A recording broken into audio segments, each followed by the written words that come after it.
Madam अपना परिचय देते हुए अपनी बात रखें। मैं ममता चंद्रा, जी। समाजवादी पार्टी के प्रदेश सचिव, जी। मऊ जनपद, जी। मधुबन विधानसभा के रहने वाले हूँ। जी। फतेहपुर मंडाव मेरा घर है। जी। सर, मैटर ये हुआ था कि घर मेरा, आज जो बगल के घर वाले हैं और मेरा घर बगल में ही है, तो उनके घर में सर ये था कि लिंटर कराना था। तो लिंटर कराने के मैटर था कि उनके घर से कहीं जाने का कोई रास्ता नहीं था। तो उनका ये कहना था कि हम आपके छत से लिंटर कराएंगे, आपके छत से ले जाएंगे। तो हमने कहा चलिए भाई, इंसानियत के नाते मैं कह दे रहा हूँ कि ठीक है, आप अपना करा लीजिए। तो उनका कहना था कि हम लोग ऐसे नहीं कराएंगे, दीवार को तोड़ करके कराएंगे। तो सर, मेरा घर, मेरी जमीन, मेरी दीवार और मेरे बगैर पूछे आपने तोड़ दिया, कर दिया। फिर हम लोग जब बोलने गए, हमारे पति जब बोलने गए, तो वो लोग बोल करके हम लोग जब चले आए, उन लोगों ने क्या किया कि छत, जब वो लोग अपने घर से बाहर निकले तो हम लोग अपने घर के अंदर बैठे थे। वो घर के अंदर घुस करके गाली देना, मतलब इतनी भद्दी भद्दी गालियां देना। इनकी तबीयत खराब भी चल रही थी पहले से, अब गंदी गंदी गालियां देना, फिर इनको गाली देना, इन पे हाथ छोड़ना, इनको मारना। उसी समय जब ये लोग ऐसे उपद्रव करने लगे घर में घुस करके, तब इनको हार्ट अटैक का दौरा आ गया। तो उसी आनंद फानन में मैं सब कुछ छोड़ करके इनको लेकर के चली गई हॉस्पिटल। बवाल बगल के आपके लोग कर रहे थे जी। उसी समय आपके पति को हार्ट अटैक जी जी, उसी समय तुरंत दौड़ा इनको आ गया हार्ट अटैक का। मैं सब कुछ छोड़ करके, वो लोग गाली गलौज करते रहे, और फिर मैं इनको लेकर के चली गई हॉस्पिटल, सरकारी हॉस्पिटल में लेके गई। वहाँ फतेहपुर सरकारी हॉस्पिटल लेके गए। वहां जाकर के इनका थोड़ा बहुत कुछ इलाज जो भी उन लोग को समझ में आया, उन लोगों ने किया। उसके बाद उन्होंने कह दिया कि मैम मेरे बस की बात नहीं, इनको सदर लेके जाइए और इनका ईसीजी करा लीजिए। मैंने इनका ईसीजी करा लिया। मैं फिर इनको कराने के बाद फिर बोले डॉक्टर की ईसीजी में जब निकल गया पूरा हार्ट, तो मैं इनको लेकर के भाग करके गई सदर जाने के बाद इनका इलाज हुआ, वहाँ पे एडमिट किया गया। और एडमिट करने के बाद मुझे 3 साढ़े 3 बजे रात में वो लोगों छोड़े, और उन लोगों ने सदर वाले लोग रिफर कर दिया लखनऊ पीजीआई के लिए। अब फिर उसी बीच मेरे एसओ से बात हुई। मैंने कहा सर ऐसी ऐसी बात है, मेरे घर में घुस के लोग मारे हैं, गाली दिए हैं दबंगई की वजह से, तो मैं क्या करूं। किस थाने की बात है? रामपुर थाने की बात है।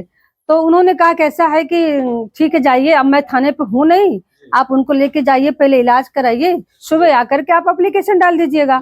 तो मैं जब इनको रात में लेकर आई घर, तो थोड़ा बहुत नॉर्मल हुआ, दवा ववा खाए, तो फिर इनको लेकर मैं गई रामपुर थाने पे, एप्लीकेशन मैंने डाला।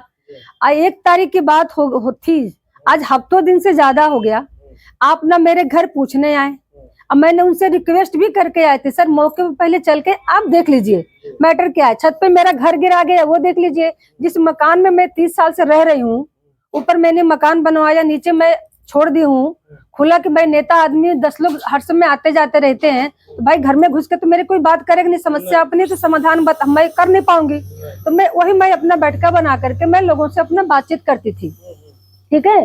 तो उसमें ना किसी का आना ना किसी का जाना, उन लोगों से कोई मतलब भी नहीं था। और वो लोग कह भी रहे हैं, कहीं भी पहले भी लोग कहते थे कि हमसे कोई मतलब नहीं है, जब आपका ऊपर है तो नीचे भी तो आप ही का होगा।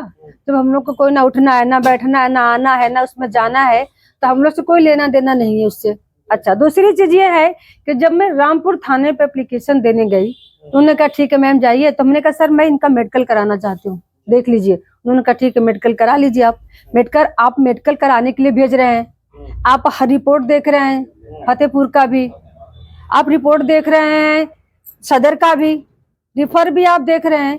क्या आपकी मजबूरी है इतना देखने के बाद आप फिर आपके मेडिकल कराने के बाद आपने एफआईआर क्यों नहीं किया ना? आप मेरे घर आके देखें अभी कि हाँ क्या मैटर है क्या मैटर नहीं। मैडम क्या लग रहा है उनकी नीयत क्या है?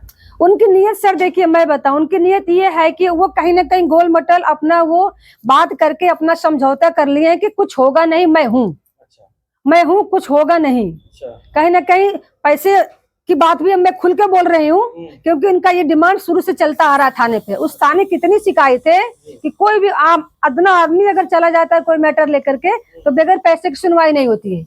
अगर योगी जी ने इनको यही बोला है कि तुम पैसे लेकर के न्याय करना, तो बता दे मुझे कि मैं पैसे लेकर के न्याय करूंगा, तो मैं भी उनको 2 लाख 4 लाख दे दूं, पैसे लेकर न्याय करे वो जो, लेकिन जो सच है वो न्याय करेंगे, गलत के पक्ष में वो कभी नहीं जाएंगे। मैडम ये सब होने के बाद जब आपका एफआईआर नहीं दर्ज हुआ जी, तो आप किसी वरिष्ठ पुलिस अधीक्षक से न्याय की गुहार भी लगाई? जी मैं गई, मैं मऊ गई, एसपी एडिशनल के यहाँ गई मैं, तो उन्होंने भी फोन किया इनको, मेरे सामने फोन किया, अच्छा।